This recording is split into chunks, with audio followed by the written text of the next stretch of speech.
కాకినాడ జిల్లా తునిలో doctor BR Ambedkar 135వ జయంతి వేడుకలను ఘనంగా నిర్వహించేందుకు ఏర్పాట్లు జరుగుతున్నాయి.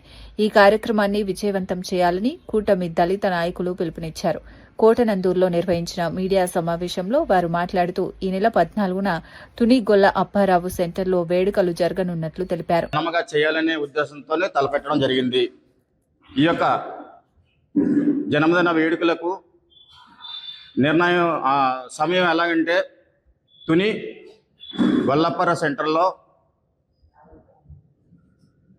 11 గంటలకు మేడమ్మ గారు మరియు గౌరవశ్రీ యనమల రామకృష్ణ గారు ఆదేశాల మేరకు ప్రభుత్వ వైపు తుని ఎమ్మెల్యే యనమల దివ్య గారు ఆదేశాల మేరకు తుని గొల్లప్పర సెంటర్లో అంబేద్కర్ జయంతి గతం ఎన్నడూ కూడా జరగని విధంగా చేయాలని చెప్పేసి కూటమి ప్రభుత్వం నిర్ణయించింది. ఈ యొక్క నిర్ణయానికి తుని నియోజకవర్గ కోటనందూరు, తొండంగి మరియు తుని రూరల్లో దళిత నాయకులు, బీసీ నాయకులు అందరూ కూడా కలిసి ప్రతి గ్రామంలోని మీ గ్రామాల్లో ఉదయం 10 గంటల నుండి 11 గంటల వరకు మీ యొక్క కార్యక్రమాలు చక్కబెట్టుకొని 11 గంటలకు తుని గొల్లప్పర సెంటర్లో ఈ యొక్క కార్యక్రమం మన గౌరవనీయులైన ప్రభుత్వ విప్పు యనమల దివ్య మేడం గారి చేతుల మీద జరుగుతుంది కాబట్టి మీ యొక్క కార్యక్రమాలన్నింటినీ కూడా చక్కబెట్టుకొని 11 గంటలకు తుని రావాల్సిందిగా కోరుతున్నాము. వచ్చిన వ్యక్తులందరికీ కూడా భోజన సదుపాయం కూడా భారీ ఎత్తున 1500-2000 మందికి పైన ఏర్పాట్లు కూడా చేయడం జరిగింది. కాబట్టి తుని నియోజకవర్గ దళిత నాయకులు, బీసీ నాయకులు, కూటమి నాయకులు, బీజేపీ నాయకులు, జనసేన నాయకులు, తెలుగుదేశం నాయకులు కూడా అందరూ వచ్చి ఈ యొక్క కార్యక్రమాన్ని మీ అందరి చేతుల మీదుగా జయప్రదం చేసి ఈ యొక్క కార్యక్రమాన్ని సక్సెస్ చేస్తారని చెప్పేసి గౌరవప్రదంగా మీ అందరికీ సవినయంగా కోరి ప్రార్థిస్తూ సెలవు తీసుకుంటున్నాను. అందరికీ నమస్కారం. తప్పనిసరిగా వస్తారని చెప్పేసి వేడుకుంటున్నాం. జై భీమ్. అందరికీ ముందుగా జై భీము.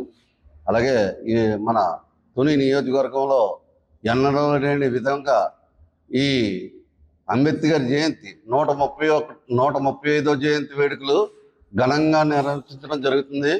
ఈ యొక్క కార్యక్రమానికి మన ప్రభుత్వం ఇప్పుడు ఎన్నడూ లేని విధంగా 125 అడుగుల విగ్రహాన్ని పెట్టడం జరిగింది. ఆ విగ్రహం పెట్టడమే కాకుండా రాష్ట్రంలోని దళిత ఓడల్లోనే ఒకటే కాకుండా ప్రత్యేకంగా ఈ దళితులు దళితులు అంటే ఎంత ప్రేమ ప్రభుత్వానికి గుర్తించి దళిత ఓడల్లో సంబరాలు చేసుకోవాలనే ఉద్దేశంతో మంచి కార్యక్రమం ఈ అంబేద్కర్ జయంతి వేడుకలు ఘనంగా జరగాలని ప్రభుత్వం జారీ చేయడం జరిగింది. అలాగే మన యనమల రామకృష్ణ గారు, అలాగే మా దియ్యమ్మ గారు ఈ యొక్క కార్యక్రమం నియోజకవర్గ పరిధిలో రాష్ట్రానికి తెలియజేసే విధంగా ఉండాలని అంతేకాకుండా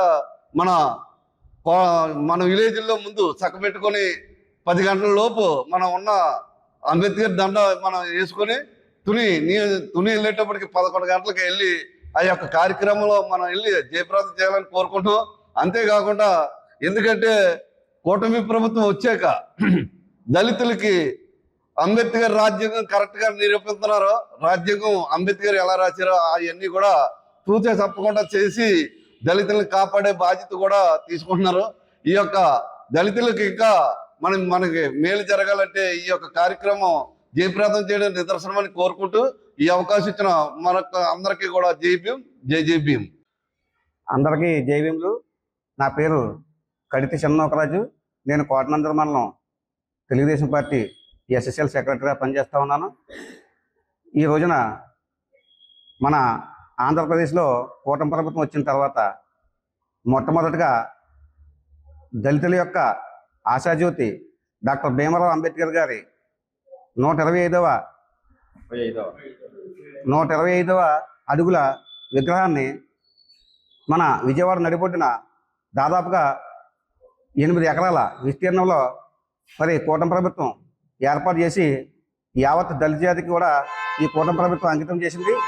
అలాగే ఈ రోజున అంబేద్కర్ గారి 135వ జయంతిని ఉద్దేశించి రేపు ఉదయం 11 గంటలకు మన తుని తెలుగుదేశం పార్టీ ముద్దుబిడ్డ యనమల రామకృష్ణ గారి ఆదేశం మేరకు అలాగే మన ప్రభుత్వ వైపు తొలి శాసనసభ్యురాలు శ్రీమతి గౌరవనీయులు యనమల దివ్య గారి ఆదేశాల మేరకు కూటమి ప్రభుత్వంలో ఉన్నటువంటి నియోజకవర్గ దళిత సంఘాలందరూ కూడా మరి భారీ ఎత్తున తుని గొల్లపల్లి సెంటర్లో ర్యాలీతో పాటు బహిరంగ సభను తలపెట్టదలిచాము.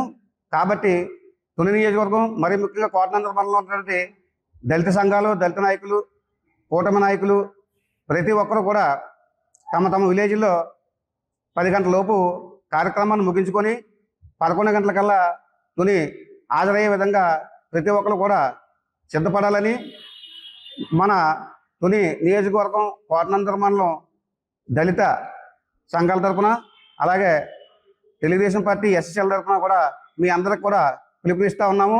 కాబట్టి ప్రతి ఒక్కరు కూడా ఈ కార్యక్రమాన్ని జయప్రదం చేయాలని మరొకసారి అందరినీ కోరుకుంటూ ధన్యవాదాలు. జై భీమ్.